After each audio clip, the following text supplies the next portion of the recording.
So Taysom Hill against the Cleveland Browns was a NFL epic, historical, unbelievable performance. I don't know if the league's ever truly seen anything like that before. It's on a short list of all-time great games. As great as Taysom was in that, we also have to give some props to Kubiak's part in this, the other offensive players' part in this, because there was great design and great execution that allowed Taysom to just tap into, let's be honest, beast mode got released against the Browns. I'm Tim. Let's talk Saints. So we're going to break down 10 plays of Taysom Hill's total 17 touches against the Browns. His play breakdown went 2 pass attempts, 7 rush attempts, 8 catches. And so we're going to do 10. And right off the bat, and let me back this up just a tad where I need it. One of the things that Darren Rizzi talked about post game, and one of the things we've talked about on this channel a couple of times, is the fact that when you have Taysom Hill on the field, it's nearly impossible for defensive coordinators to scheme at a personnel level, because what you're looking at right here is MVS is the wide receiver at the top, Austin is the wide receiver at the bottom. You have Moreau, who's obviously a tight end on the field, Alvin, who's obviously a running back. But when you break the huddle, or even if you're substituting and they're coming off the sideline, where do you put Taysom Hill before he actually lines up? Because if you're going to use him as a wide receiver, well, that's 11 personnel. Because remember, personnel, the two numbers count. The first number is number of running backs. So we know there's at least one here in Alvin. The second number is the number of tight ends. We know there's at least one in Moreau. And then you don't count receivers. Whatever's left over is how many receivers are going to be on the field. But you do not know if Hill is going to be a fullback. With Alvin out there, you figure he's either going to be a fullback, 2 running backs. So you're looking at something like 21 personnel in this formation with 2 running backs, a tight end, and 2 receivers. You're going to leave him at receiver, in which case it's 11, or are you going to use him as a tight end and it's 12? So defenses who likes to use substitution pattern based on the personnel numbers, 11, 12, 21, 0, whatever the case may be, well, they're kind of hamstrung if Hill's on the field, because like they don't know which way to substitute. You don't know which way you're going to use them. And that's what Rizzi was talking about. He keeps a lot of teams in base defenses that want to substitute. Second thing he does is, even if teams play primarily a base defense where they're not running extra linebackers, or substituting linebackers, I should say, or running extra defensive backs out there and pulling a linebacker or something off the field, they're going to go with kind of their base starting 11. Well, what's your play call going to be? Well, you may call something and you may stay in it, or you may have to change it depending on where Hill actually lines up. And then if he lines up in one spot and motions to another one, you still have another problem. So right here, with this is basically lined up as is 12 personnel. So at the snap of the ball, you're kind of like, oh yeah, Hill and Moreau, both tight ends set to the left. You have your 2 receivers. There's Alvin. We're going to kind of call our defense accordingly. And the first thing that happens is you get some misdirection with Alvin running left, Taysom moving right, Moreau moving to the right, Taysom taking the pitch. And at this point, defense has to be thinking, well, that's a power run with Moreau lead blocking. And it kind of looks like that, except none of the offensive linemen are getting downfield for a reason. What you're seeing here is 1, 2, 3, 4, 5, 6 hats all within the line of scrimmage, the blue line. You see a 7th guy who's kind of having an oh shit moment. What's going on?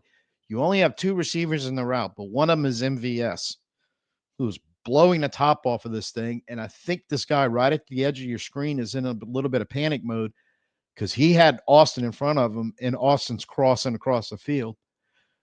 And you actually have a run pass option for Taysom. You're not going to run. There's too many bodies in here and you only have one blocker. But because all that's going on, and I don't know what's happening downfield, but I'm pretty sure MVS drew a lot of attention and probably pulled 2 of those defensive backs with him. But the outcome is you got Austin wide ass open right on the sideline for an easy pitch and catch. Kind of play you love to see. Great design, great everything. Kind of the stuff we saw a little bit early in the year, but I know Taysom's been through some injuries. The team's been through some injuries. You're getting guys back. So possibly these opening playbooks, um, opening to the playbook and some of the stuff that we were hoping to see that we haven't seen lately is going to be an option again. The second one we're going to run is down on the goal line on a 2nd and 7. Um, right off the bat, here's another thing we need to talk about. The last couple of years, there was a lot of times when we wanted to run some type of Taysom package where Carr came completely off the field. And we're going to see an example later on where you want to keep Carr on the field because that keeps the mystery going because Carr could still line up behind center or line up to center and motion out, which they did a couple of times. And I actually have one later on video. If he motions, what do we do? Now, if Carr is going to, looks like he's going to be the quarterback taking the snap and he motions out, what are we going to do? There's a lot of times when you're watching these, and if you go back and watch the whole game when we're running plays with Taysom on the field, even if he wasn't touching the ball, and I will post this on the end card, but one of the things way back when I was breaking down the San Francisco style of offense that we were suspecting Kubiak was bringing in is doing a lot of things that forces the defense to sit back on their heels and react to what's going on. And when you really, really do it good, my expression is you get them chasing ghosts. They're chasing the play fakes. They're getting themselves out of position due to motion, pre-snap, or somebody pulling, going backside pull on the line of scrimmage, or a tight end misdirecting like we just saw in the last play, and end up guys will freeze trying to figure out what's going on or taking the wrong read or getting themselves out of position where you're going to make a play. So now you've moved Carr out of there. And the next thing is this is something the last couple of years with Stinky Pete running the offense. We were hoping to see some type of read option when you went to this. And if we saw it at all, it wasn't very well done that we didn't recognize it. But this, watching the game live, we immediately went, oh my God, a read option. And it worked out beautifully because the guy they're reading, that defensive end over here, hook, line, and sinker. At this point, this is over with. Who's coming up and even realizing Taysom's kept the ball and is about ready to turn the corner? The only guy was Juan Thornhill, and we blocked up once they realized we had it blocked up perfectly. Thornhill, one of the safeties, is coming from the middle of the field in a total oh shit panic mode. Buddy, there's nothing you're going to do about it. All he can do is ride Taysom down after he crosses. So that's the kind of things we need to see, we want to see out of this. And coming down the backstretch, if you want to run the table, you're going to have to do an awful lot of this. I have a couple past conventional plays in here because I think this is important.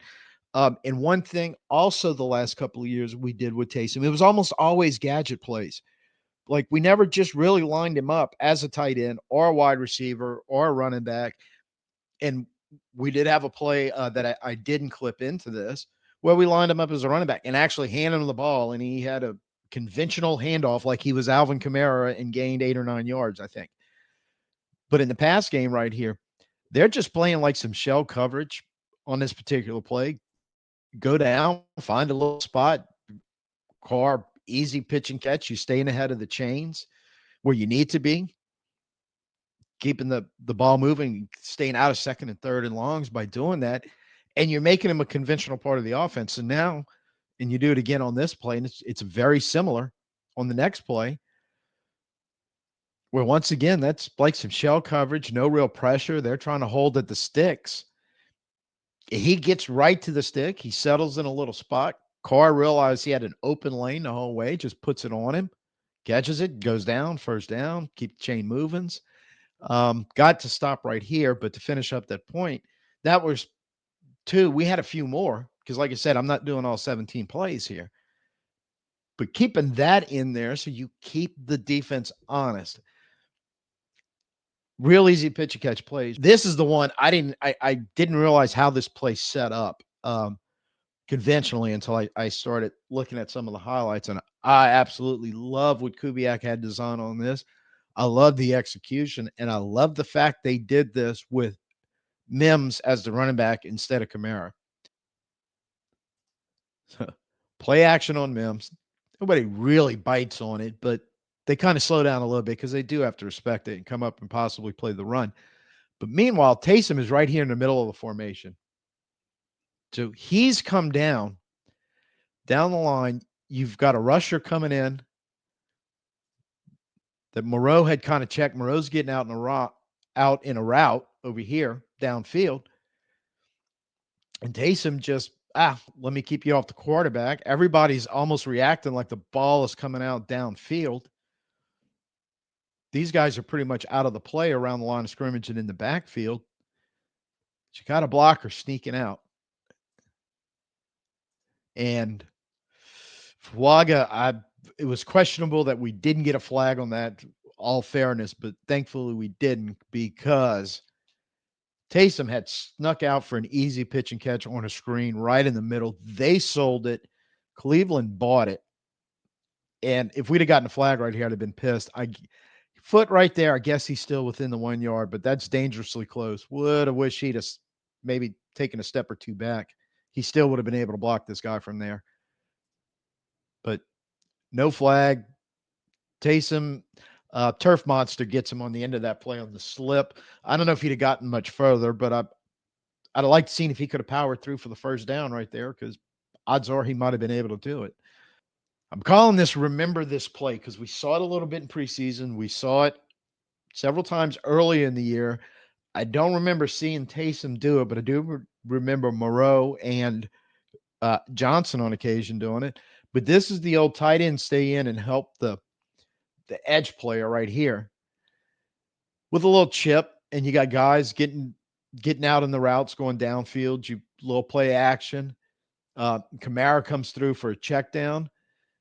But while all that's going on and the defense is only rushing 4 and everybody else is really dropping back into coverage into, again, another shell type coverage, well, Hill just releases. He's on the line of scrimmage. He's basically a kind of a check down, kind of a one-man screen, whatever you want to call it. But the result is, again, another easy pitch and catch. And the nearest guys are 10 yards off the line of scrimmage on a 2nd and 11. And you're just giving a monster a free catch, plenty of time to square up, turn uphill, and turn that 2nd and 11 to a very third and manageable. This one amazes me. And when I said some creativity and some awareness and in a scramble drill, this is the one that I didn't even realize this was going on watching it live until I saw this on the highlights. But right now he's staying out there and he's basically blocking the edge. And they've got a second rusher coming behind it. So this is going to create an issue for this blocking scheme. And then you roll it back a little bit and you realize, that edge he was trying to block one-on-one? It's Myles freaking Garrett. One of the best currently to do it. And probably a guy you might see in the Hall of Fame one day if he keeps on the trajectory he's been on in his career. That's a hard, tough ask. Hill held up early, but now Garrett's twisting around and coming back from the inside. There's no inside help whatsoever at this point. It's a great job of rushing by Garrett. And Carr's looking right at him, and Carr's having an oh shit moment right now going, no, I got to get out of here. Now, to his credit, Hill tries to recover and do something about it, but it's over. That pressure's coming up the middle, and there's nothing he can do. So he does the next best thing. He stops and turns around and looks back at his quarterback and realizing he's scrambling. So he sees the scramble drill is incoming. And then he does the greatest thing you can do. Find a little space and give him a target to get you the ball. Catch it, run upfield, convert a 3rd and 13 on a play that was headed for disaster. Great, great job by both Derek Carr and Taysom Hill kind of improvising out on that play on a great pass rush by Myles Garrett. This is one, and this is the 4th and 1 when it was tied 14-14, and the backbreaker. And on a 4th and 1, it's conceivable that Cleveland's going to buy that we will snap the ball to Carr and hand it and try to power in from 1, or let him try to pop outside, try to pick up the yard, or you've got a wide receiver on the field and some tight ends where you go total play action trying to sneak somebody out wide open for an easy pitch and catch to pick up that yard. But the second, this is where it gets interesting. So he motions out. So now it's definitely a direct snap to Taysom. And it's the initial reaction that caught me by surprise when I watched this on the replay. That's all everybody in the box. They got all 11 guys within 5 yards of the line of scrimmage, and they're all tight inside. This is Grant Delpit, one of their safeties, who they actually have trying to play the outside. I cannot get all the numbers in here, so I don't know exactly what the breakdown was, but you don't have any run support in the secondary.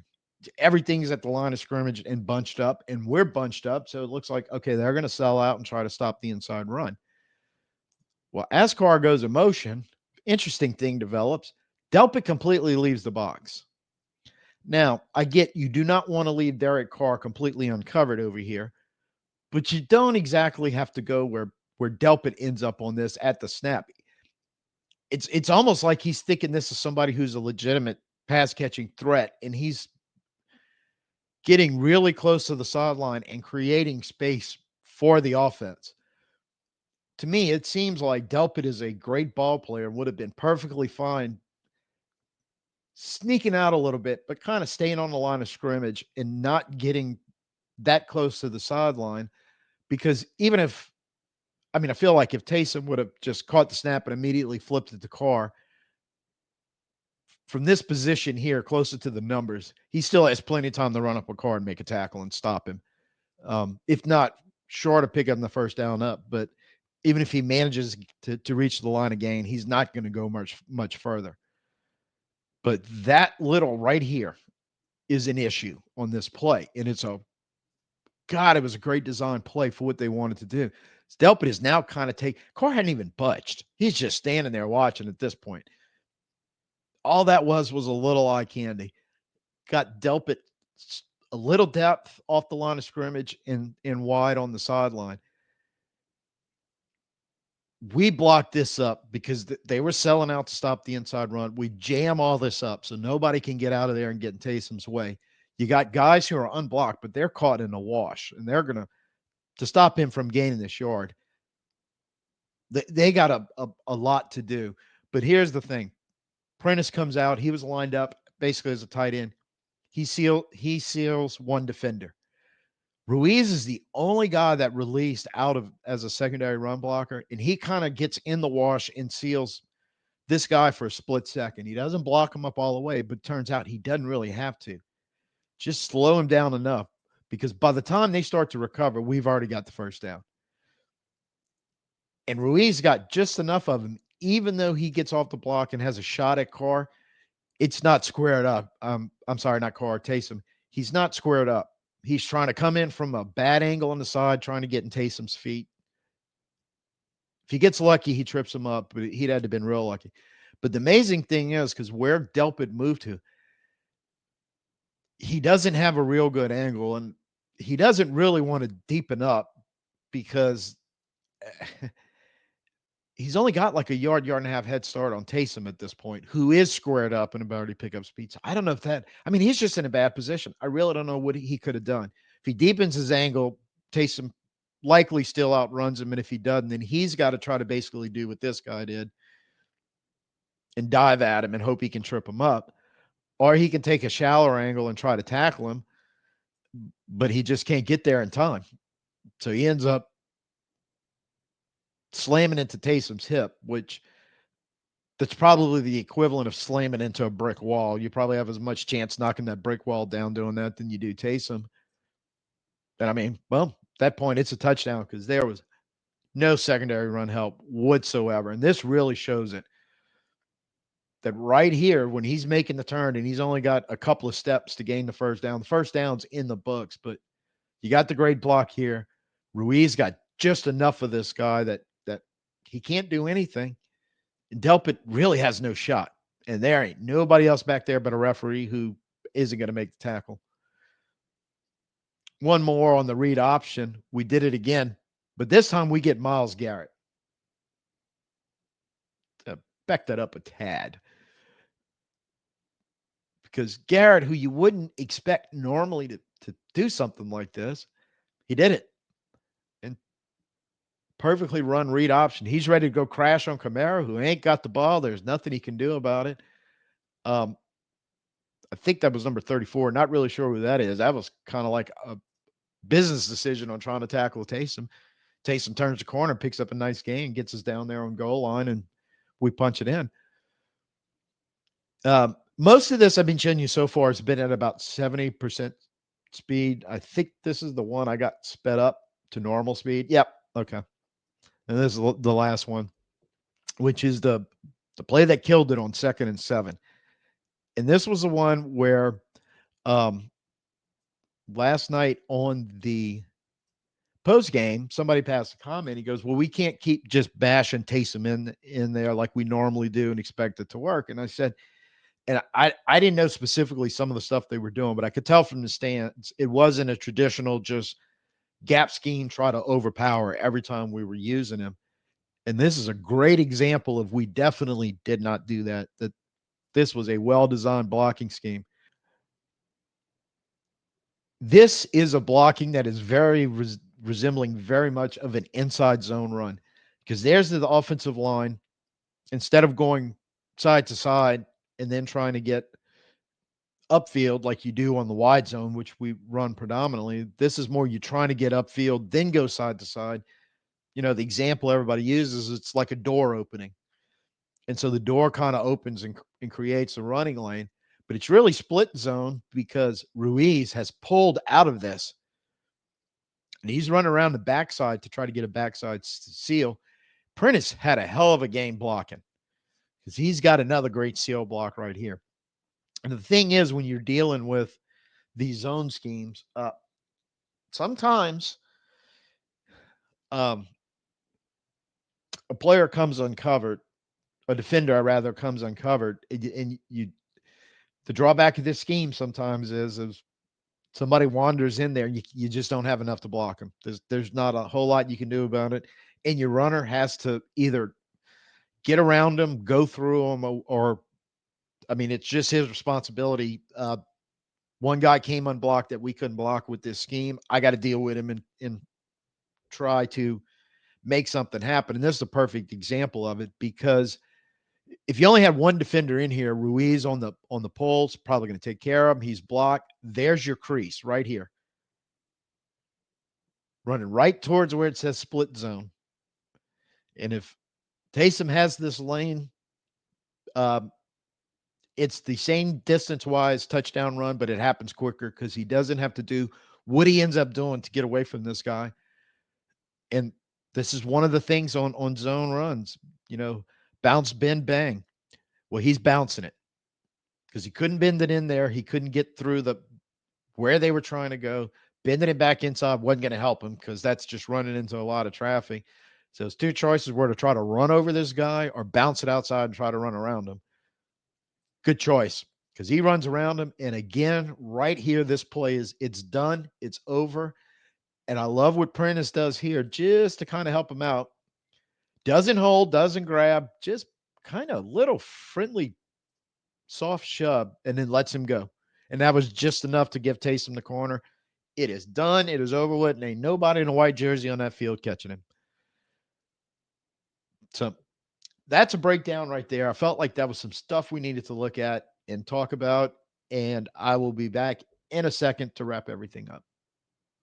I was in the dome watching it and couldn't believe what I was watching.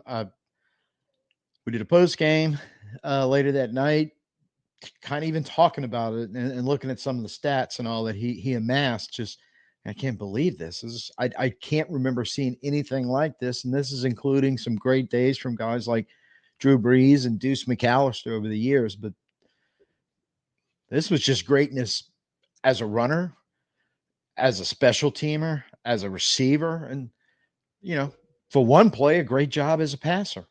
So It truly was a beast mode moment for me, something I'd been expecting to happen, that Kubiak was finally going to be able to unleash him. And I think a lot of things have come together. Health of Taysom being the biggest one, probably getting him completely healthy again, getting some players around him healthy. As we mentioned, breaking down the video, this getting that group back together and getting them all on the same page is going to help some of this, because it's not always conventional offense we're running when Taysom's in the game, but sometimes it was.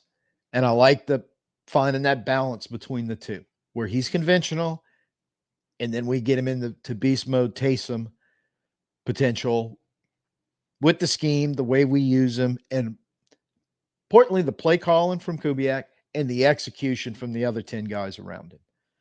So let me tell you, 10 plus days ago, I am definitely on record of saying the miracle comeback, make the playoff thing is not going to happen. I just don't see where the wins are going to come from. But in recent weeks, I've said it before, I'm going to say it again, because I know the numbers analytic guys don't like the word momentum because they can't quantify it and put it down in some formula on paper and hand you a number. But it is real. And right now, looking around the rest of the division where we thought, man, we were done just because of the gap we had to close against Atlanta and Tampa Bay. Well, it looks like Uncle Mo's been leaving Atlanta and Tampa and heading towards New Orleans. And that game yesterday, where we're blowing out Cleveland at the same time Atlanta's getting blown out by Denver, I can take a step back and go, man, I might have been wrong 10 days ago when I said, there's almost no shot. I'm not ready to put it in the 90 percentile chance of happening. But some things are definitely changing. Some things may finally be going our way. You get days like you had yesterday, you're going, shit. Who knows what the possibilities actually are coming down the stretch. I don't know if we're going to play a top end defense the rest of the way. There's still some pretty good ones there we're going to have to deal with, but it may not be the San Diego, Denver type experience that we had. So I think it's going to have to come from the offensive side. I think you're going to have to see I don't know if you'll ever see a game like you saw against Cleveland again, but offensive production is going to have to kind of carry us, because in this isn't a knock, it's the truth. And there's a lot of teams in the NFL that fall under this. They're flawed teams that still have a chance. And the way they're going to get the chance is they have to overcome their flaws. And right now, I think most of our flaws are kind of on the defensive side. And yesterday, Cleveland game was a great example. Even as flawed as the defense was, they could still come up and keep fighting and make some type of play that canceled out the bad stuff that had happened prior, keep us in the game. And then our offense, Uncle Mo jumps in on the offensive side in the fourth quarter, and it's history. And Taysom had a large part of that. There's a little hope and excitement, I think, still brewing in NOLA. Got the bye week, and I think what happens in the Rams game is going to be big determinant. If we get this to 3-0, 3 straight wins at home, who knows what could happen. Give me a thumbs up if you're buying what I'm selling here. I'm trying to buy it. I feel better. The way we won those last 2 games, going, if we could just keep working on the flaws and correcting the ones that we have time to correct over the next 6 games, 7 games that we would need to win. Who knows? Anything can happen. So if your first time here, please go ahead, hit the subscribe. Everybody give me the thumbs up, like, share the notifications right now. Recap the rest of the week. Definitely Thursday around 2 p.m. Central. We'll be doing another little live stream. We're going to do something Sunday. I'm kind of up in the air whether it'll be a traditional nighttime show or maybe something a little earlier in the day. We'll see. A little time to figure it out, but we'll be around on Sunday just because it is a bye week and we don't necessarily have a game to talk about. Hell, maybe a watch along red zone. Who knows? But definitely come up with something and let you know what the plan is. come Thursday. And since the next two are both going to be live, I'll make sure they're posted up in enough time. So when you get that notification, you can make plans to join us. So till I see you Thursday, I'm Tim. Peace out. Who dat?